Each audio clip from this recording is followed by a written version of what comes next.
नहीं, गाजा को लेकर देखिए जो बाइडेन का बड़ा बयान सामने आ गया है। गाजा पर इजरायली कब्जा ठीक नहीं, ये कह दिया है जो बाइडेन ने। गाजा पर कब्जा बड़ी गलती साबित होगी इजराइल की। गाजा पर इजरायली कब्जे का हम समर्थन नहीं करेंगे। ये अमेरिका ने साफ तौर पर अपना रुख साफ कर दिया है गाजा पट्टी पर कब्जे के मुद्दे को लेकर।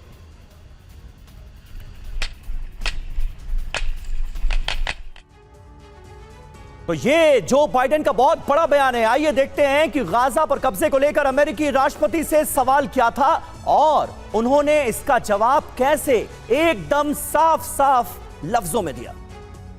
Would you support Israeli occupation of Gaza at this point? I think it'd be a big mistake. Look, what happened in Gaza, in my view, is Hamas and the extreme elements of Hamas don't represent all the Palestinian people. ये आपने देखा Joe Biden का बयान। जिस वक्त Israel बड़े संकट से गुजर रहा है, ऐसे वक्त में बाइडेन का यह कहना कि गाजा पर इजराइल का कब्जा बहुत बड़ी भूल होगी, थोड़ा चौंकाने वाला बयान जरूर है। आइए कुछ सवालों पर जरा गौर कर लेते हैं। बाइडेन की सलाह 5 सवाल दरअसल सबके सामने रखती नजर आ रही है। बाइडेन ने क्यों कहा कि गाजा पर कब्जा बड़ी गलती साबित होगी, यह बहुत बड़ी गलती होगी इजराइल की। बाइडेन ने क्यों कहा कि गाजा पर कब्जा बड़ी गलती होगी, क्योंकि यह बयान अमेरिका की तरफ से जो आया है यह चौंकाने वाला है और यह अपने आप में जानना बहुत अहम होगा हमारे एक्सपर्ट्स के जरिए भी कि आखिर अमेरिका ऐसा क्यों कह रहा है। हमारे साथ एम्बेसडर त्रिपाठी मौजूद हैं। त्रिपाठी जी, किस तरह से आप देखते हैं जो बाइडेन के इस बयान को ऐसे वक्त में जब अमेरिका इजराइल के साथ खड़ा नजर आ रहा है। अमेरिका यह कह रहा है कि हमास का सफाया जरूरी है, लेकिन जो बाइडेन ये सलाह भी देते हुए नजर आ रहे हैं कि इजराइल गाजा पट्टी पर पूरी तरह से कब्जा करने के बारे में ना सोचे। अगर ऐसा होता है तो बड़ी गलती होगी।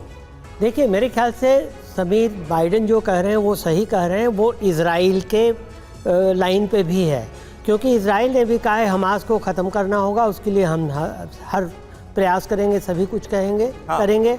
और यही बाइडेन का भी है।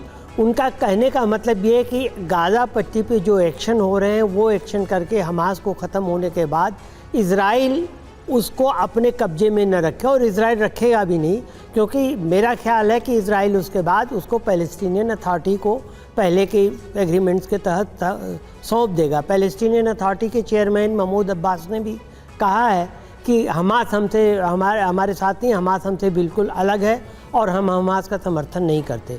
तो मेरे ख्याल से लेकिन अमेरिका का ये बयान त्रिपाठी जी क्या ये भी बता रहा है कि इजराइल का गाजा पट्टी पर हमले के बाद कब्जे का कोई प्लान है? मेरे ख्याल से नहीं है, लेकिन वो प्री एम्प्ट कर रहे हैं कि हमले पर गाजा में हमास को निष्क्रिय करने के बाद इजराइल ये न सोचे कि हम उस पर कब्जा बनाए रखेंगे और उस पर अपना कंट्रोल करेंगे, उस पर अपनी सरकार चलाएंगे। ये चीज़ कह रहे हैं बाइडेन। और देखिए, जैसे जैक सुलिवन का है कहना, तो मैं तो ये मानता हूँ कि जैक सुलिवन एक तरह से ईरान पे हमला करने के लिए भूमिका बना रहे हैं। अच्छा, हाँ, कि बहाना बना रहे हैं कि ईरान ऐसा कर सकता है, सीरिया में सेनाएं भेज रहा है, ईरान आक्रमण कर सकता है। हालांकि मुझे नहीं लगता कि ईरान ऐसा कोई आक्रमण करेगा, क्योंकि अभी अमेरिका और लेकिन ये बड़े सवाल हैं जिस पर लगातार टीवी9 भारतवर्ष के स्टूडियो में चर्चा जारी है। स्टूडियो से विश्लेषण एक तरफ आप लाइव देख रहे हैं। स्ट्रैटेजिक वॉर रूम में रवि मिश्रा हमारे सहयोगी मौजूद हैं और वॉर जोन से हमारे 2 जाबाज संवाददाता लगातार हमारे साथ बने हुए हैं। और सुमित चौधरी हमारे सहयोगी तो गाजा पट्टी तक पहुंच गए। पहला ऐसा चैनल है जो गाजा पट्टी पहुंचा है। मनीष झा भी लगातार वॉर जोन से तमाम अहम खबरें हमें दे रहे हैं। Ravi, over to you. बिल्कुल, और एक एक रिपोर्ट, एक एक तस्वीर हम आपको पहुंचा रहे हैं वॉर जोन से।